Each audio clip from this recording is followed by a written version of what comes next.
Dr. Hirsch, I really like this idea of individualizing treatment targets in the hospital, just as we've sort of moved toward more individualized treatments on the outpatient side. Um, should we use just that SHR that you talked about, or should we be thinking about, the age of the patient or other factors when it comes to individualizing those targets, or do we even have the data to know yet?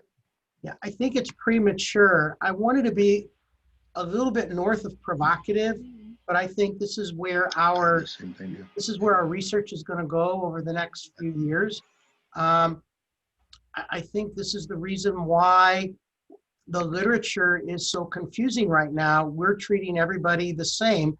We know on the outpatient side, and we've known this for many years, we don't treat everybody to the same glucose target. Even if we take out the psychosocial issues, which we can never do, it's just, you're not going to treat somebody with type 1 diabetes and 60 or 70 years of diabetes. And I see these people, Fran. I see people with 60 and 70 years of diabetes all the time.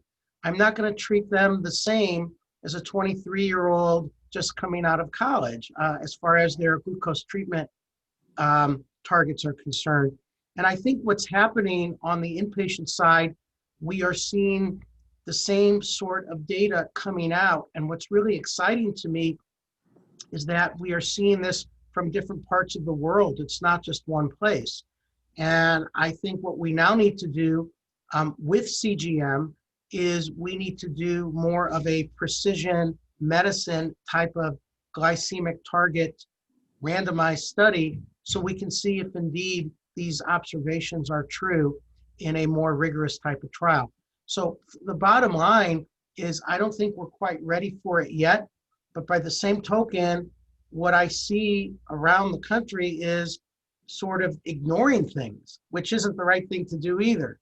And I think the current guidelines of 140 to 180, and if we can try to keep people in that window most of the time, I think we will be doing a lot of benefit for our patients. It's just right now, there isn't a lot of enthusiasm for this topic from a study that was done 11 years ago. We have a question from another participant, Mary Hebert, who asks, and I'll kick this to whoever has a good answer for it. What do you see as education for personal care physicians? And I think she means in regards to improved communication between physicians and the patient. And I suspect this goes back somewhat to this idea of continuous glucose monitoring that's available immediately to the patient, but not immediately to the physician. So I want to make sure I understand the question. The question was about communicating how to deal with the data, or was there another, did I misunderstand that? Well, I mean, so the question is, what do you see as education for improved communication between physicians and the patient? And given, so I'm extrapolating a little bit on Mary's question, but I suspect that's what she's getting at here. I see. It's a really good question because it's the patient who sees that blood sugar of 90 with arrows going down or 220 with arrows going up and the patient's about to eat. And, these are things that, and it's not just for the physicians, it's for the nutritionists, it's for the nurses, it's for everybody in terms of how to deal with this. And patients, either they come with these questions or it's something that we can actually ask straight on when we're looking at the download. How did you deal with this particular situation? And I think the spirit of this question is, how do you as a practitioner who do not live and breathe this every day, how do you communicate with patients about these situations? I think that's a great question. And one of the things that I don't think we do enough of is in our CME, in our training, even with fellows, is do sort of modules in terms of what do you do here, what do you do there. When Dexcom first came out, I did a lot of that. How should the patient respond to this situation and that situation?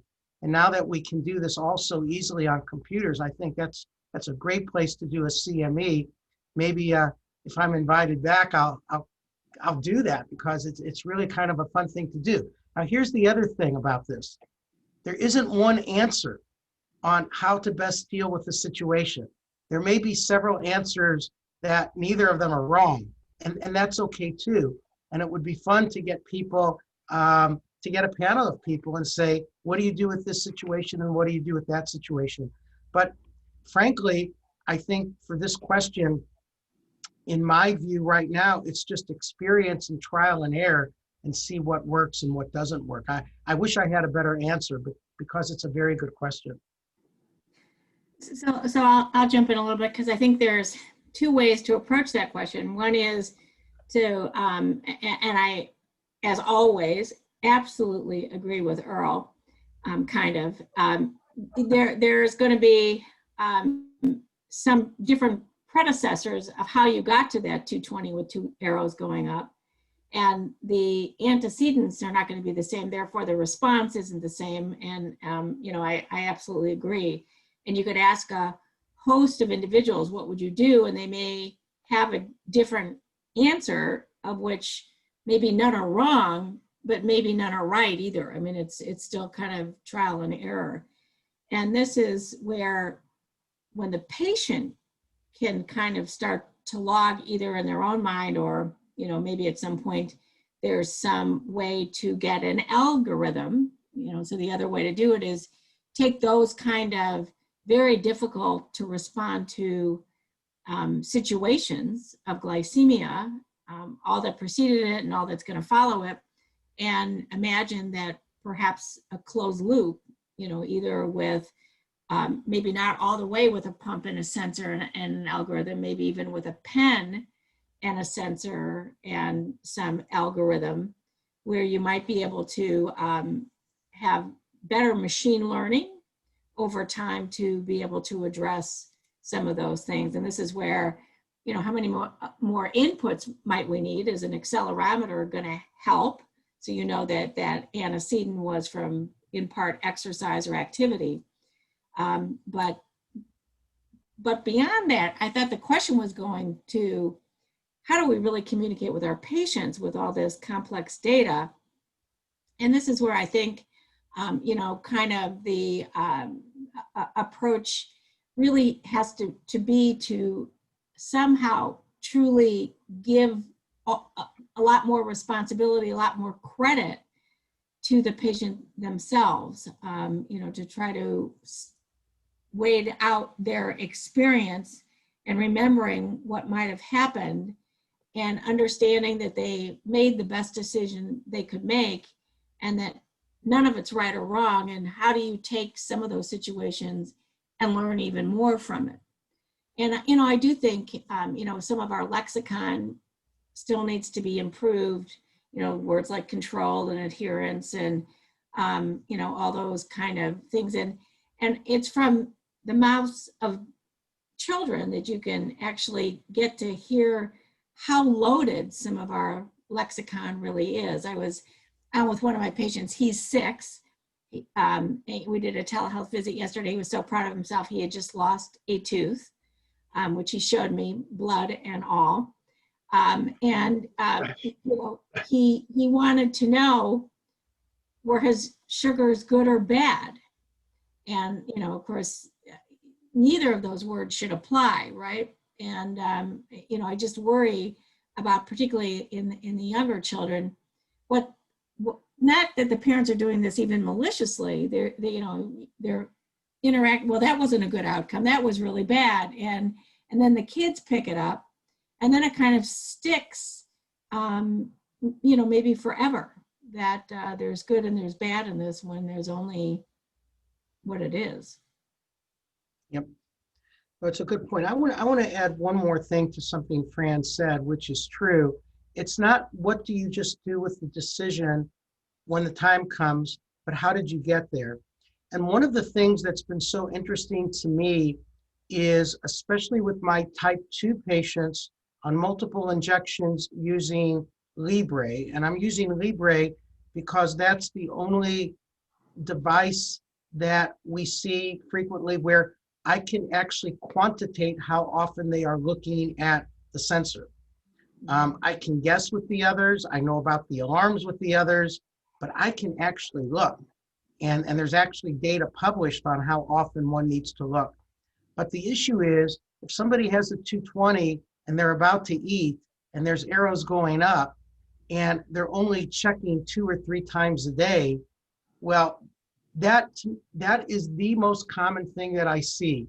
By far, it's the most common thing I see, especially in these type 2s who develop their diabetes relatively late in their life. They didn't grow up with this, but they're just not in the they're just not in the thought process of always thinking about what is my blood sugar. They think about it when they eat, when they eat, and they have the sensor, but they're not really utilizing it to all of its capabilities. And there are all these different examples, but Fran's point is really important. How did we get to this place where we have to make a critical decision in the first place? I'll give a few seconds in case anyone wants to interject.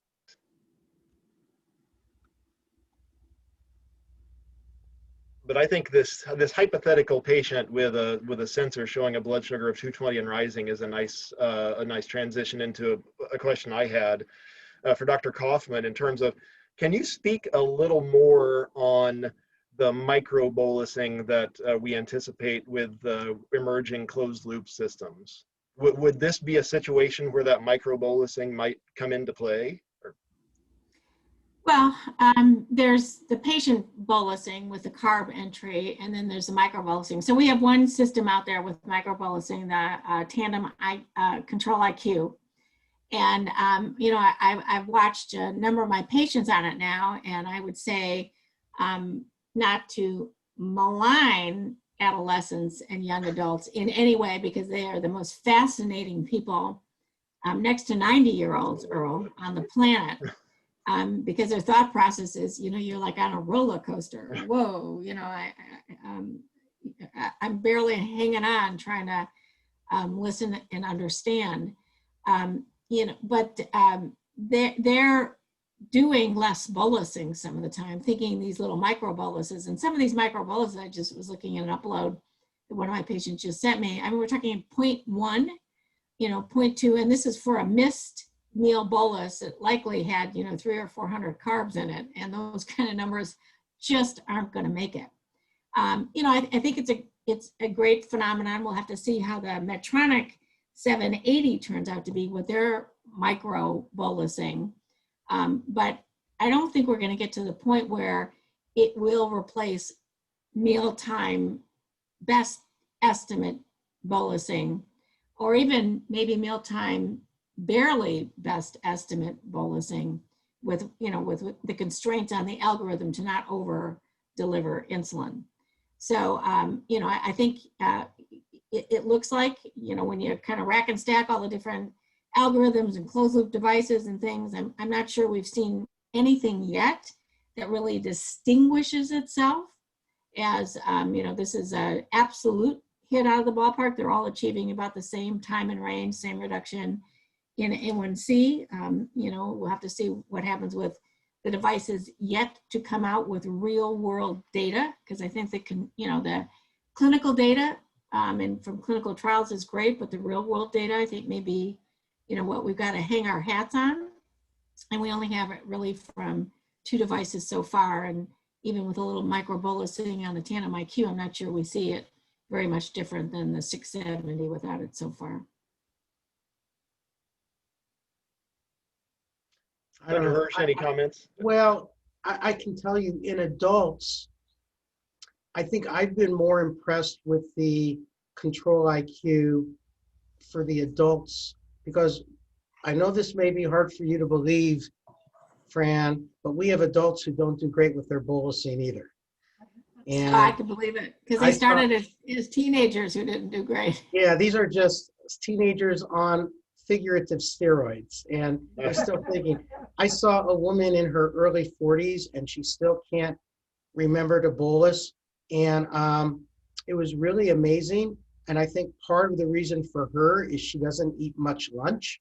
But even when she does, it's not 300 or 400 grams of carb. And the bottom line is she brought her A1C like from 8.2 to 7.1.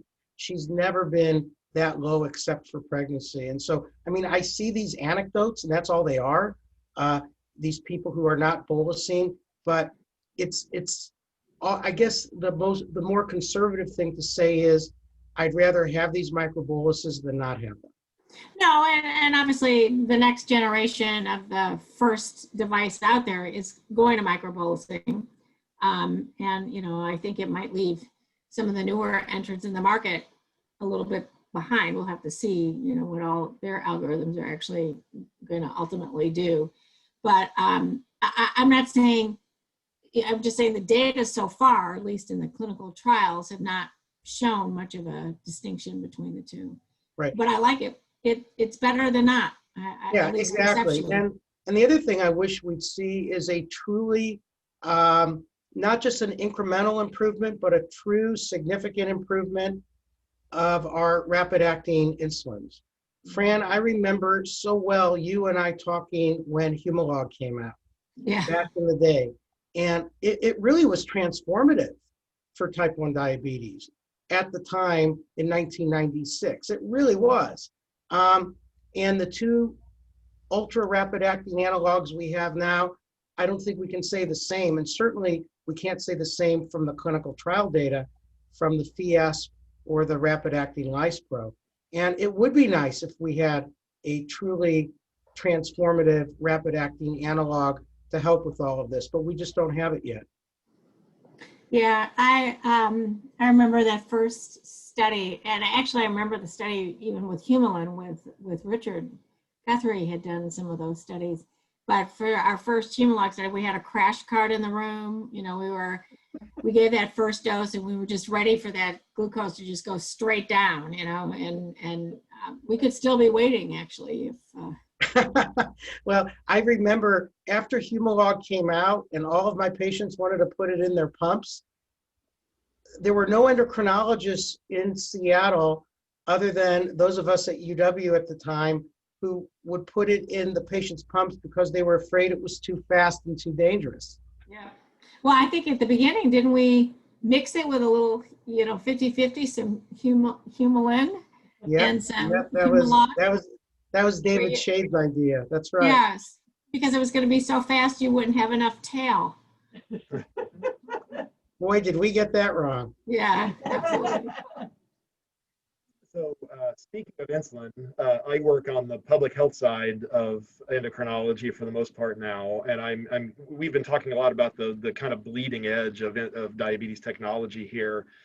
But we know that maybe a quarter of our patients are skipping insulin doses just because they can't afford it. And I'm just curious if either of you have advice on what policies or what solutions we should be pushing for that may fix that problem.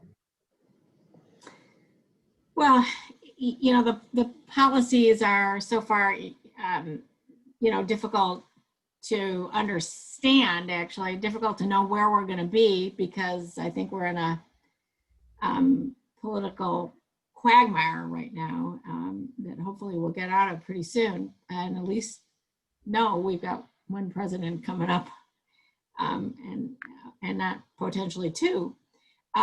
But you know, if you look at what are the programs, so there's you know, the state themselves mandating a single reduced copay, and as one option, a cap on the price as another, and then the companies coming in with you know, these kind of patient assistant programs, which if you try to find out any data on them, if anybody knows, I'd love to hear it, because you can't find out how much have they actually given to how many patients, where are those patients located, what are the reasons why, and you know, is it real? Is it really making a difference, or is it a bit of a shell game?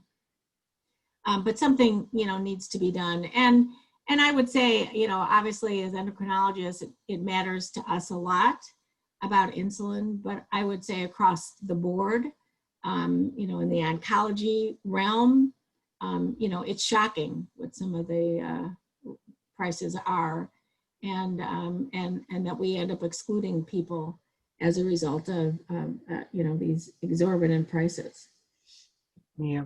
So I've given a lot of thought to this, and Fran is right. I mean, we're so focused on insulin, and it's not just insulin, we're focused on GLP-1s and SGLT2s, and the number of people where not only do the clinical trials show that they can prolong life, but they actually have FDA labeling for that, yet patients can't afford it. But the oncology world, every time I take a look in that at the prices, I just shake my head, because for the majority of people, it just can't be done without a lot of legwork, a ton of legwork. Now, the insulin situation is interesting right now, because even though it's true that we have 2 different studies showing that 1 in 4 people ration their insulin, and that's true, if anything, insulin has become more accessible, at least for my patients during COVID. I was very, very concerned about the closure of the Canadian border, which is right, it's that direction from where I am right now. And it's a 2-hour drive, and you go up there, have a coffee, Canadian coffee, come back, and you have enough insulin for 6 months or longer. And we can't do that anymore. But as it turns out, the insulin companies have been extremely understanding and generous during this time period. And I have been maybe the most difficult person in the United States about the insulin companies pre-COVID and what was happening. Yet I think, to give them credit, and I will be the first to give them credit, they have really stepped up to the plate, so nobody should go without insulin. That's not to say someone doesn't, but that's what's happened during COVID. And as we come up with our next group of COVID patients, I'm very concerned about that. I think the real stress test is going to be what happens with not just a new president, but new state legislatures, new culture, and the insulin companies. What's going to happen with access to insulin at an affordable price? The one thing that is clear is that we now have our first biosimilar glargine. We will be getting a biosimilar aspart next year. This is different than the follow-ons we've had with Basaglar and Admelog. These are truly biosimilar drugs by the FDA definition, coming from China. And how that's going to disrupt the market, I think time will only tell on that. But I don't think we can make any conclusions until we have a coronavirus vaccine, and we're I'm not looking at people on my Zoom calls wearing masks. So I do want to add 2 things to what Earl said. DQ NA asked and actually published it. Even in the early times of COVID, there was still a lot of self-rationing of insulin. So, and I'm not sure it's a very level playing field. It's really state by state. That's the problem. And some states have enacted this. If you have no insulin, you can go and get a bottle of insulin. Just showing that you had a previous bottle of insulin, or some way to identify that you have diabetes, so that you're not going to be totally without. But that's only in some states, and actually not even the majority of them. And it all depends. My governor, I live in the state of California. I was been hoping for a long time we could just become our own country, but his response to this. It's not too late, Fran. It's not too Yeah, late. and I'm sure a lot of people wouldn't mind seeing us go, but that we're going to start making our own insulin for Californians, by Californians, in California. So I'm not sure. But it's going to look like wine. Yeah, maybe. Well, we've got all those vineyards burned down now, so maybe there's something else we can do with them. But I understand we're a conglomeration of states, and maybe we'll pick up a few new ones soon. But we need some kind of federal policy that makes it the most rational part of this across all state lines. Well, I'm looking forward to artisanal wine colored insulin, at least. Yeah, well, we had it in the past, remember? Yeah. So thank you both very much. I think we're past our time here. I wanted to read one comment before we sign off, and that was from Maggie Powers in the chat, who said, thanks to the Guthries, I met Diana many years ago, and I was immediately impressed with the team-based focused care she and Richard advocated for and modeled. Both were trailblazers and mentors, and I completely agree. So thank you again, Dr. Kaufman, Dr. Hirsch. We really appreciate your time, and thanks everyone for attending.